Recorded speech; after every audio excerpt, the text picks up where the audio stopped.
السلام عليكم كده يا اخوان صافا كلشي مزيان الحمد لله. معكم اخوكم مراد موضوع جديد وحلقه جديده باذن الله.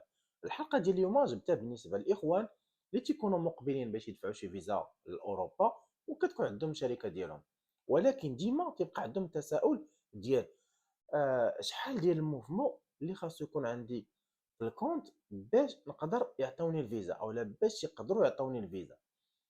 الحلقه ديال اليوم غادي نحاول نفهموا اشنو هو الموفمون، وشحال خاصو يكون عندي.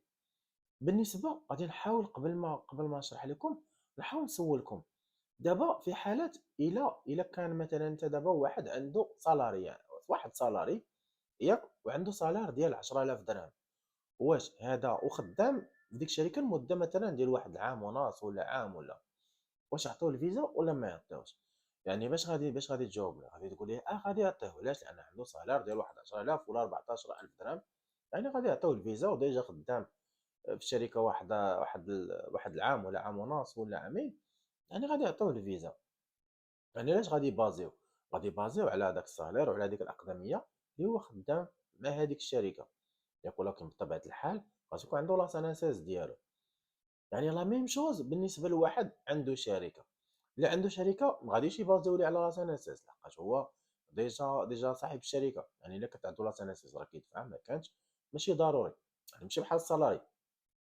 ولكن كيبازيو على داك الموفمون. يعني الموفمون كناخذ راه في الروليفي ديال البنكه، راه من التحت كيطلع ليا موفمون وكيطلع ليا واحد المونطون. يعني الموفمون هو داك الحركه ديال الحساب. ولكن بين قوسين الحركه ديال الحساب ما خصهاش تكون كتبان بانه وهميه، يعني ما تكونش بان السميه ديالك ولا واحد 4 الناس كيبقاو يدوروا تما في داك الروليفي تما عندك.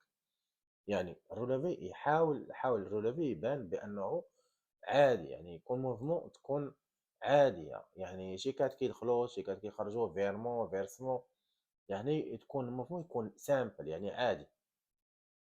ولكن فاش كنجيو نشوفوا حنا داك الموفمون، خاصنا فاش نشوفوا داك التوتال ديال الموفمون نهزو 10%.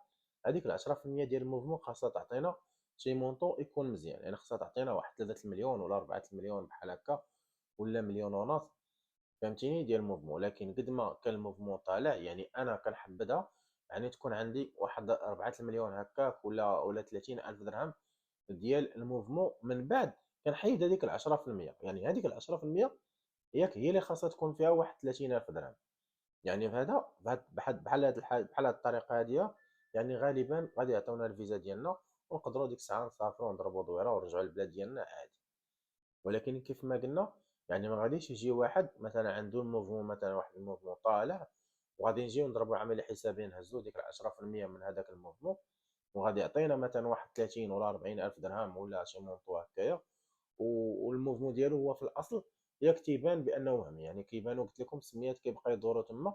راه واخا الموفمون راه هو طالع، يعني الموفمون مزيان ومخير كاع، ولكن راه ما غاديش يعطيونا الفيزا. علاش؟ لانها باينه بانه غير حنا ياك اللي مشينا كنحركوا في الكونت غير هكاك.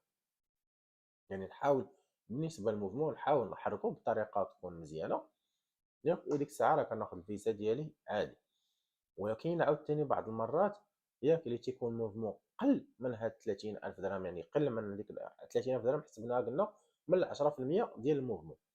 كاين بعض الناس اللي كيكون عندهم قل من 30 الف درهم بكثير، ولكن تيكونوا لي فيرمون اللي كيدوزو من عند شركات معروفين.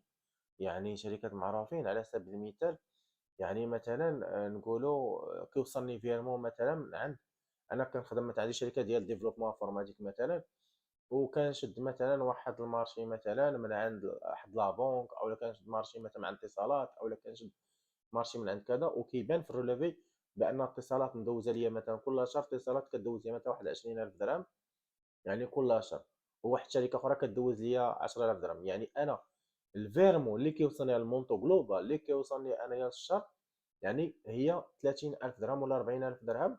يعني الا جينا نحيدو من 10% ما غادي تجيب والو. ولكن مع ذلك القنصليه غالبا غتعطيك الفيزا ديالك. علاش؟ لانها كيبان ليها غاس غير تكون لاكتيفيتي ديالك انت تكون فيها سيرفيس، يعني ما تكونش فيها سلعه.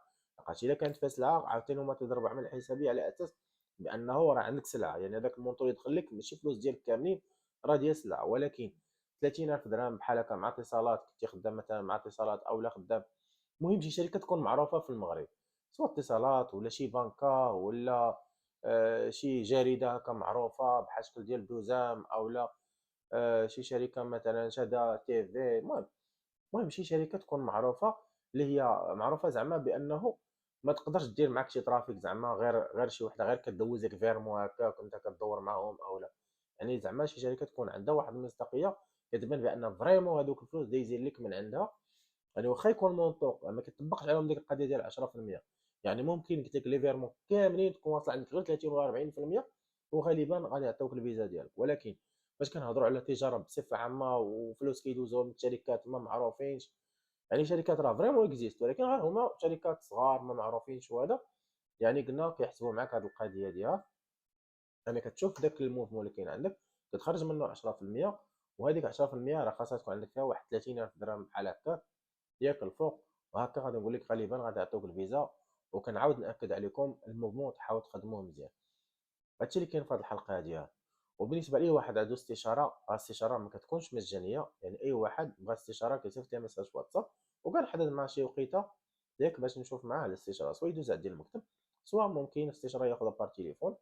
وبالنسبه لشي واحد ما بغاش ياخذ استشاره يقدر يرد عليا تعليق السؤال ديالو غير في التعليقات، وانا كل اسبوع كناخذ التعليقات كاملين وكندير لهم فيديو في الاخر ديال الاسبوع وكنشرح لكم كنجاوبكم على هذوك التعليقات اللي حطيتهم. ونتمنى تكون استفدتوا من هذه الحلقه ديال، والسلام عليكم.